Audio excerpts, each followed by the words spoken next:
Malcolm X once famously said, "America needs to understand Islam because this is one religion which erases from society the race problem." The fact of the matter is, Islam has all the keys necessary to defeat racism from society and leave no room for such kinds of discrimination. In case you're wondering how it works, let me break things down. Islam is colorblind. For starters, Islam teaches that there is no distinction in terms of a person's color or race. In fact, the only purpose different races and cultures serve is for us to build bridges in getting to know one another, as clearly mentioned in the Quran.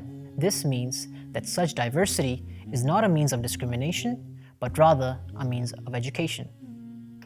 Diversity is a miracle of God. The color of our skin and all our unique cultural features are God-given traits that none of us chose to inherit at birth. The differences we share are in fact all signs of God's magnificence and a reflection of His infinite creative power, as God clearly mentions in the Quran. It is not through such characteristics we realize the greatness of ourselves, but rather we realize and appreciate the greatness of the one who created us, Allah.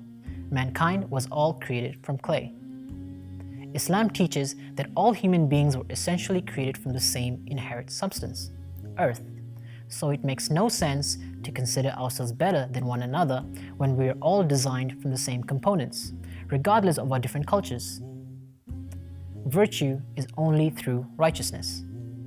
In the eyes of God, our skin color or race grants us no favors. Rather, it is simply our deeds and sincerity that counts.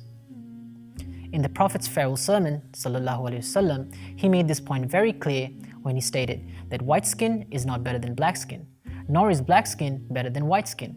Rather, it is our righteousness that makes all the difference. We are all slaves of God. While we may all come from different nationalities, cultures, and backgrounds, at the end of the day, our overarching identity as Muslims dictates that we are all servants of God. There is no superior race nor culture.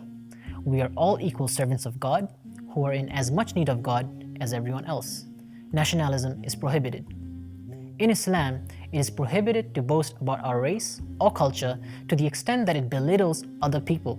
The Prophet warned us all about the dangers of such tribalism and stated that he is not one of us who fights for the sake of it. As mentioned before, the only standard to determine a person's superiority is through their level of righteousness, which is, by the way, a trait that can only ever truly be determined by God alone. Islam defeats racism, and only once it's practiced can we defeat it from society today.